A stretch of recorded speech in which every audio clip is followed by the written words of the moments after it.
You are sitting at your kitchen table late at night, looking over numbers you know by heart. You have done everything you were told to do. You paid down the debt. You lived below your means.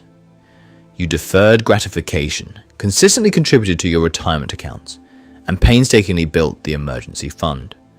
For a decade, maybe two, you have been the absolute picture of financial discipline. Yet, in the quiet of that room, a deeply uncomfortable thought begins to form. You are safe, yes. You are stable.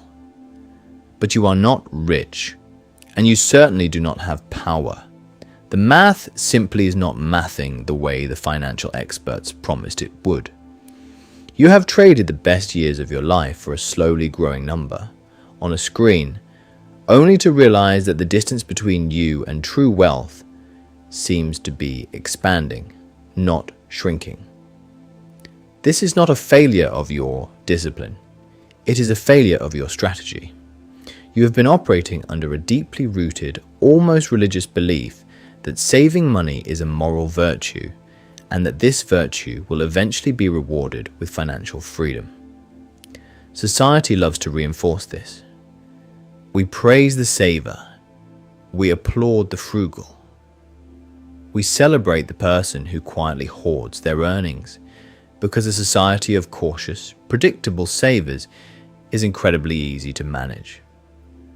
But what you are beginning to sense, what the most formidable minds in history have always understood, is that the mechanics of morality and the mechanics of power are rarely the same.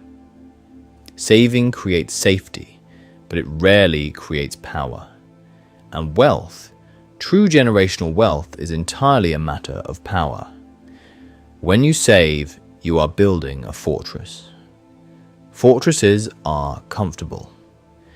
They keep the wolves at bay, but you cannot conquer new territory from inside a fortress.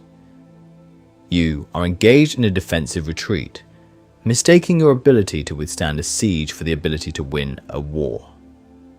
Let us look closely at the psychological comfort of saving. Why does it feel so good? Why does it feel so responsible? Because it creates an illusion of total control. When your money sits perfectly still in an account, you know exactly where it is. But beneath that feeling of responsibility lies a hidden, quiet fear. It is the fear of exposure, the fear of making a mistake, the fear of stepping out of the predictable rhythms of the middle class and into the volatile arena where real wealth is forged. Extreme financial caution is often just anxiety disguised as wisdom. You are protecting your money, but you are not positioning your money. And there is a massive difference between the two. Protecting money is about preservation. It assumes the world is dangerous, and the best you can do is hold on to what you have. Positioning money is about influence. It assumes the world is a chessboard, and your capital is a series of pieces that must be deployed to capture squares, control lanes, and dictate the movements of others. Financial systems do not reward passive accumulation. The global economy is a living, breathing organism that feeds on movement, circulation, and leverage. When you put your money in a savings account, it does not actually sit there. The bank immediately takes your hard-earned capital and deploys it. They lend it, they invest it, they leverage it. They use your desire for safety to fund their expansion. They pay you fractions of a percent in interest while they capture massive yields. You are providing the ammunition for someone else's empire, simply because you are too cautious to build your own. This is how the structure quietly weakens long-term savers. It is not just inflation, though inflation is the silent thief that drains your purchasing power year after year. It is the incentive structure of the economy itself. The system is designed to penalize hoarding and reward calculated exposure. If you are merely holding liquidity, you are losing. Liquidity is essential for survival. Yes, you need reserves. But liquidity is not leverage. Liquidity is potential energy. Leverage is kinetic impact. The wealthy do not think in terms of preservation. They do not wake up wondering how to save an extra $500 this month. They think entirely in terms of control, influence, and ownership. They understand that holding cash is holding a melting ice cube. They exchange that melting ice cube for hard assets, for equity, for systems that produce cash flow. They do not want to hold the currency. They want to own the printing press. If you study the architecture of power, the kind of unsentimental, strategic thinking championed by minds who understood human nature and political reality, you realize that power only expands through strategic risk. It never expands through defensive retreat. It has long been observed that a ruler who relies solely on fortresses will eventually be ruined, because a fortress only delays the inevitable. It isolates you. It cuts you off from the flow of the world, making you passive while your adversaries maneuver around you. In modern financial terms, your excessive savings account is that fortress. It feels like a stronghold, but it is actually a prison. You are trapped by your own caution. Society praises savers publicly because the system requires a massive, stable foundation of deposits to function. But watch what the system rewards privately. It rewards the strategic operators. It rewards those who understand debt not as a sin to be avoided, but as a tool to acquire income-producing assets. It rewards those who embrace calculated volatility as the price of admission to exponential growth.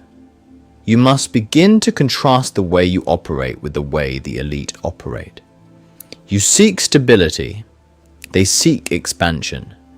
You seek caution, they seek control. You want to know that your money is safe. They want to know that their money is working, fighting, and capturing new ground. You have treated your money like a fragile heirloom to be locked in a glass case. They treat their money like an army, and an army that never leaves the barracks accomplishes nothing. Yes, sending troops into the field carries risk. Some will be lost, but it is the only way to gain territory. This is the uncomfortable truth you have been circling for years. The reason your discipline has not made you rich is because discipline without strategy is just a treadmill. You are running endlessly, sweating profusely, burning yourself out, and staying in the exact same place. This realization is not meant to diminish your hard work. Your responsibility has kept you alive. Your caution has kept you from ruin. That is no small feat in an unforgiving world. But surviving is not thriving, and avoiding defeat is not the same as securing victory. The habits that got you out of debt and built your safety net are the exact same habits that are now acting as a glass ceiling on your wealth. You have mastered the art of not losing, but you have not yet learned how to win. Winning requires a fundamental shift in your psychology. It requires you to stop viewing money as a scorecard of your morality and start viewing it as an instrument of your agency.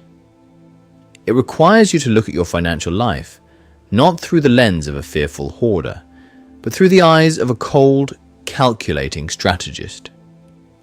You must transition from protecting your resources to positioning your power. Look at your accounts. Look at the years of sacrifice sitting there in static numbers. Feel the safety of it, and then feel the limitation of it. You have played the good soldier for a very long time. You have done exactly what you were told. But the game of true wealth is not played in the safety of the barracks. It is played in the field. It is time to ask yourself a very quiet, very dangerous question. Has your flawless financial discipline been protecting your future, or has it been quietly, systematically limiting your potential?